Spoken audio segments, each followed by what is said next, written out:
자, 일단 11번째 문법 수업이죠. 분사에 대해서 한번 배워보도록 할게.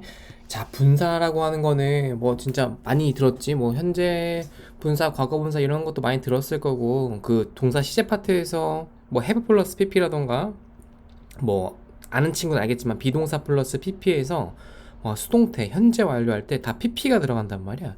근데 pp가 무슨 말이면 과거 분사를 뜻한단 말이지. 자, 그럼 한번 얘기를 한번 해볼게. 일단 분사라고 하는 거는 잘 써져 있죠. 기본적으로 명사를 꾸며주는 형용사 역할을 한다라고 하는 거야. 자, 그러면 팔품사의 형용사에 대한 개념을 당연히 알아야겠지? 그렇지? 다시 뭐라고? 분사는 형용사다 라고 말해주면 좋을 것 같아. 그래서 현재 분사랑 과거 분사가 있으며 뭐뭐 하는, 뭐뭐 한으로 해석되는 거는 현재 분사이고 뭐뭐 된, 뭐뭐 해진으로 해석될 수 있는 거는 과거 분사가 있다라고 하는 거야. 근데 일반적으로 현재 분사는 동사 원형에다가 전미사 ing가 붙는 거고, 과거 분사는 자 여기 pp 나와 있죠, 그렇죠? 자, 약자를 따서 pp라고 부르며 보통 전미사에 ed가 붙습니다 라고 하는 거에서 과거형과 동사의 과거형과 동사의 그 과거 분사가 일반적으로는 유사하다. 그치? 일반적으로 다 유사한 건 아니야. 그 따라서 동사의 원형, 과거형, 과거분사가 나오는, 보통 이걸 뭐라고 하면 3단 변화라고 하거든. 이 3단 변화에 나오는 표를 암기하는 것이 좋습니다. 그래서 중요한 부분은, 자, 별표 표시합니다. 별표 칩시다. 별표. 중요한 부분은 현재 분사는 동명사와 과거 분사는 동사의 과거형과 생김새가 거의 일반적으로는 똑같아. 똑같으며 해석할 때 유의해서 해석을 해야 합니다. 자, 동명사는 알다시피 품사가 뭐죠? 명사야, 명사. 동사에다 ing 시켜주는 거. 똑같겠지, 생긴 게, 그치? 동사의 과거형은 품사가 동사이기 때문에 뭐뭐 했었다, 이렇게 해서 끝나는 거겠죠, 그쵸? 그래서 과거 분사랑 구별해서 해석을 해야 된다고 하는 게 얘가 하고 싶은, 선생님이 했었던 중요한 내용이라 보면 될 것 같아. 자, 여기서 잘 감을 못 잡는 친구 있을 텐데 한번 가보자. 일단은 기본적으로 과거 분사 만드는 방법. 자, 일반적으로 ed라던가 d를 붙여서 이게 만들어준다. 근데 불규칙하게 변하는 게 있다. 야, 이런 것들 어떻게 한다? 당연히 암기해줘야겠죠, 그쵸? 자, 현재분사 만드는 것도 나와 있죠. 일반적으로는 ing를 다 붙여준다. 그치? i로 끝나는 것도 y로 고쳐준 다음에 ing로 바꿔준다. 자, 근데 단모음 플러스 단자음은 자음을 한 번 더 쓰고 ing 준다. 자, 이거 잘못됐어요. 나 스타핑 할 때 p 한 번 더 써야겠지? 그치? 시팅도 t 한 번 더 써준다라고 하는 거야. 이거 좀 잘못됐네. 자, 일단 예문 한번 가볼게요. 예문. 자, I have a child야. 나는 자식이 있다, 이런 말이야. 근데 자식이 뭐 하는 거야? 런던에서 공부를 하고 있는 이잖아. 그럼 스터딩부터 런던까지가 앞에 있는 child를 꾸며주는 현재 분사 수식어야. 현재 분사 수식어. 그래서 해석이 어텐다? 공부하는 이로 해석된다고 하는 거야. 자, 두 번째 문장. She has got. 자, 이거 현재 완료겠죠? She has got a car야. 자동차를 가지고 있대. 지금도 가지고 있는 거겠지, 그치? 자, 근데 used야.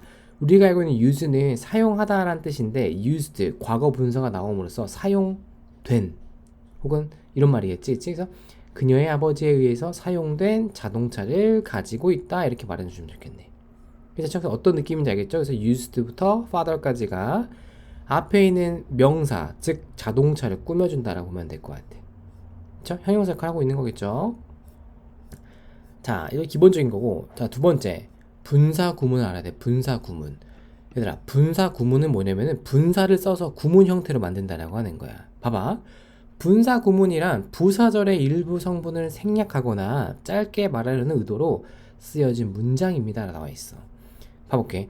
나는 배가 고팠기 때문에가 나왔어. 그럼 접속사 because가 있겠지, 그치? 나는 집에 갔다야. 근데 이렇게 말하면은 조금 어색하잖아. 그래서 어떻게 말하냐면은 나는 배가 고파서 집에 갔다, 이렇게 말하면 조금 더 스무스하고 좀 이해하기 편하잖아, 그치? 이렇게 형태를 변하게 하는 것들이 분사 구문이라고 하는 거야. 자, 보게. 자, 국어에는 분사가 없어서 적절한 비유는 아니지만 쉽게 얘기해서 분사 구문이란 부사절과 주절로 구성된 문장을 짧게 쓰려고 만든 구문이라고 생각하면 됩니다. 그러면 부사절은 뭐냐면, 봐봐. 일단 팔꿈살 부사 나왔죠. 그 다음에 선생님 절이랑 구 배웠죠, 그쵸? 절의 형태, 즉 주어와 동사가 있는 형태로서 문장 전체를 꾸며주는 부사 역할을 하며, 그쵸? 문장 맨 앞에 뭐가 있다? 접속사가 있으면 보통 뭐라고 한다고? 부사절이라고 한다고. 근데 주절은 문장의 주인이니까 주어의 주처럼 문장의 주인 주체가 되는 문장이라고 생각하면 됩니다 라고 하는 거야. 봐봐, 아까 했던 분사 구문에서 봐봐, because I was so hungry, 요거 지금 영작한 거야. 자, because는 뭐뭐 하기 때문에, 왜냐하면 이라는 접속사죠. 그래서 부사절이죠. 그 다음에 I went home, 나는 집에 갔었다라고 하는 주절이 나온 거야. 자, 어떻게 만들어보자. 자, 부사절의 주어와 주절의 주어 같으면 이렇게 없애버려요. 오케이? 자, 그리고 접속사도 없애줘. 근데 없앨 때 because, since, as는 무조건 뭐 어떻게 한다? 무조건 없애준다라고 하는 거야. 얘들아, 무조건 없앤다라고 하는 말 다른 말로 뭐냐면은 없애면 해석이 안 될 것 같아. 그런 접속사는 생략하지 않는다라고 하는 거야. 괜찮죠? 자, 그럼 1번에서 얘들아 이거 놓쳤다. 단 부사절의 주어와 주절의 주어가 서로 다르면 당연히 생략이 어떻게 됐어 얘들아? 불가능하겠지. 같으면 생략하는 거고. 자, 세 번째. 자, 다 생략했어. 그럼 이제 뭐가 남아? was가 남지. 자, 여기다가 이제 현재 분사를 만들어줘야 돼. 근데 was는 얘들아 현재 동사 원형이 뭐야? be잖아. be에다가 ing 붙여줘. 그래서 being을 써주는 거야. 자, being so hungry, I went home 써주면 끝나는 거지. 그치? 그래서 부사절의 동사 원형에다가 ing를 붙여서 현재 분사를 만들어준다라고 하는 거야. 자, 단 being은 경우에 따라 생략이 가능하다라고 하는 거겠지. 자, 마지막 중요하겠죠? 부정문 not이라던가 never는 문두, 문장의 머리, 맨 앞에 온다라고 하는 거야. 자, 분사구문 만드는 건 너무 쉽죠? 그쵸? 그냥 어떻게 하면 돼? 부사절과 주절을 구분을 지어서 부사절의 주어와 주절의 주어를 같은지 안 같은지 확인을 하고, 같다면 부사절의 주어를 없애줘야 되겠고, 접속사 because, since, as는 무조건 생략하긴 하지만 생략 안 할 때도 있다. 그건 언제다? 생략하게 되면은 문장이 어색해지게 되면은 접속사를 생략하지 않는다. 그렇죠? 그 다음에 비동사가 문장 맨 앞에 와서 being이 되면은 경우에 따라서 생략이 가능하다라고 하는 거야. 자, 마지막 부정문 not이라던가 never는 무조건 문장의 머리에 온다라고 하는 거겠지. 괜찮지? 자, 그러면 분사구문을 부사절로 바꾸는 게 요게 조금 까다로워. 자, 가볼게. Having been in Korea, I could go to 잠실이야. 만약 내가 잠실에 있었다라면, 얘들아 여기 if가 없잖아. 여기 I도 없어. 근데 I를 넣어서 해석하는 이유가 뭐야? 주절의 주어와 부사절 주어가 같기 때문에 생략된 거잖아. 그럼 I를 넣어주는 거야. 자, 선생님 그러면 그 접속사는 어떻게 하나요? 얘들아, 이거는 문장의 문맥을 보고 가장 잘 어울리는 접속사를 가지고 오면 돼. 그래서 원래 문장을 If I had been in Korea, I could go to 잠실 이렇게 써주면 되는 거야. 그쵸? 자, 하나 더. Hearing some bad words. 내가 나쁜 말을 들었기 때문에 I got upset. 나는 어떻게 했대? 거기에서 화가 났었대. 이런 말이야. 자, 이것도 원래는 because I heard some bad words, I got upset there 써주면 되겠네. 이것도 얘들아 오타가 났네. 그쵸? 자, 분사구문을 거꾸로 부사절을 바꾸는 데에도 익숙해야 하고, 분사구문 해석 시에 생략된 접속사와 주절의 주어를 넣어서 해석을 해야 합니다.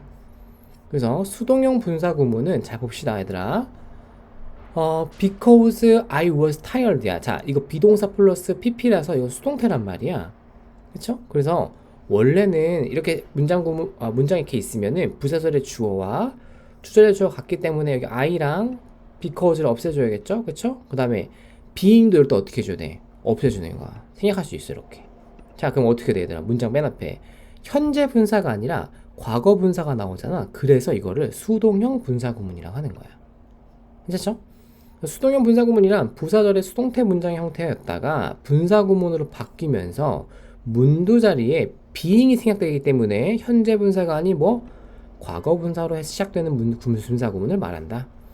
중요한 건 being이 생략되었기 때문에 해석 시에는 반드시 수동태의 의미를 살려서 해석해야 합니다 라고 써져 있겠죠? 괜찮죠? 자, 마지막입니다. 마지막. 이번에는 완료형 분사구문이야. 완료형 분사구문인지 뭔지 한번 설명해 볼게. 자, 완료형 분사 구문은 자, 주절의 시제보다 부사절의 시제가 더 이전이라면은 having 플러스 뭐 pp를 써주고 경우에 따라서 having 플러스 pp는 생략이 가능하다라고 나와 있는 거네. 자, 원래 문장부터 볼게 얘들아. Because I was tired in the shop, I can't see you. 내가 그 상점에서 너무 피곤했기 때문에 나는 너를 볼 수 없다. 이런 말인 거야.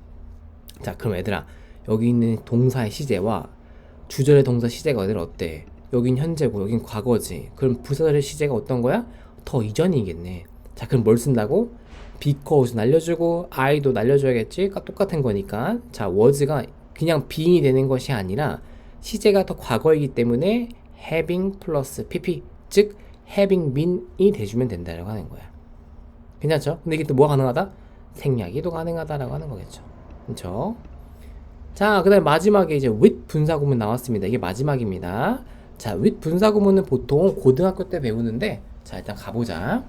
자, 이거 생각부터 봐야겠다. with 목적어 플러스, 이거 얘들아, 명사도 괜찮을 것 같아. with 명사 혹은 목적어 플러스 분사 형태로 나오게 되면, 목적어와 분사의 관계가 능동진행이게 되면은, 현재 분사 쓰고 수동 완료면은 과거 분사 쓴다라고 하는 거야. 무슨 말이냐? 자, 그녀가 자전거를 뭐 하고 있는 거야? 타고 있는 주체잖아. 타면서잖아. 그치? 그럼 여기서 뭘 쓴 거야? 현재 분사 써준 거야. 자, 그녀는 그녀의 남자친구를 뭐 했대? 봤었다 라고 하는 거야. 괜찮죠? 자, 그러면 과거 분사는 수동이랑 완료의 해석을 넣어주면 돼. 그래서 뭐뭐 된, 뭐뭐 해진으로 해석되는 것들을 with 분사 구문에서 과거 분사 써준다고 하는 거야. 봐볼게. 자, 그들이 식사를 하고 있는 중이다. with them heard some noise. 자, them이 가리키는 거 이거 they겠지? 그들이겠지? 자, 그들이 뭐 하고 있는 거야? 노이즈를 듣게 되어지는 거겠지? 그래서 과거 분사에서 쓴 거야. 근데 만약에 여기 나와 있는 것처럼 소음을 들으면서라고 말하려면은 얘들아 being heard가 와주면 돼. being heard. 오케이? 지금 여기는 어떤 느낌인가? 소음을 듣게 되면서. 얘들아 그들 입장에서는 소음을 듣게 되는 거잖아. 그치? 그래서 비동사 PP 형태인 heard가 왔다라고 하는 거야. 그래서 잡아. 시험 문제는 이 분사 자리 있지 얘들아. 여기 분사 형태 여기. 요 자리에 현재 분사가 오는지 과거 분사가 오는지에 대해서 해석의 차이가 있기 때문에 요거에 대해서 물어보는 문제가 굉장히 많다라고 하는 거지. 물론 고등학교 내신 수업이면은 이거는 영작 문제로도 굉장히 많이 나오는 거겠지. 자, 한번 그럼 정리를 한번 해볼게요. 선생님이 오늘 배웠던 거는 분사에 대해서 배운 거야. 분사는 쉽게 말해서 형용사 역할을 한다. 근데 형용사가 뭐라고 했지? 명사를 꾸며준다. 분사 두 가지가 있다. 현재 분사랑 과거 분사가 있는데 현재 분사는 능동 진행일 때 쓰이는 거고 과거 분사는 수동 완료일 때 쓴다. 그래서 현재 분사는 뭐뭐 하는, 뭐뭐 하고 있는 이런 뜻인 거고 과거 분사는 뭐뭐 된, 뭐뭐 해진으로 해석이 되는 거겠죠? 괜찮죠? 그래서 과거 분사 만드는 거, 현재 분사 만드는 거 배웠고 그쵸? 그 다음에 단모음 단자 말고 잘못됐죠? 얘들아 P 하나 더 쓰고 T 하나 더 써주면 되겠죠? 그쵸? 자, 그 다음에 분사를 배웠기 때문에 당연히 뭘 배워야 된다? 분사 구문을 배운다. 근데 보통 분사 구문은 중학교 3학년 때 배우는데 빨리 배우는 친구도 다 초등학교 때 이미 다 끝내는 거겠죠, 그쵸? 분사 구문은 간략하게 말해서 짧은 문장, 부사절과 주절이 있는 문장을 짧게 말하려고 쓰는 문장인데 중요한 거는 이 만드는 순서, 그쵸? 그 다음에 부정문, 부정어, not이라는 거 4번은 문장 맨 앞에 문두 자리에 쓰인다라고 하는 거 중요하다고 했던 거고 그 다음에 또 어떤 분사 구문이었냐면 얘들아 분사 구문을 부사절로 바꾸는 방법이랑 수동형 분사 구문 그쵸? 그 다음에 완료형 분사 구문 마지막으로 with 분사 구문을 알아야 한다라고 하는 거였죠 그쵸? 그래서 뭐 크게 좀 어려울 수 있는데 이거 한 2-3번 3번 보게 되면 얘들아 굉장히 쉽게 느껴질 거야 괜찮죠?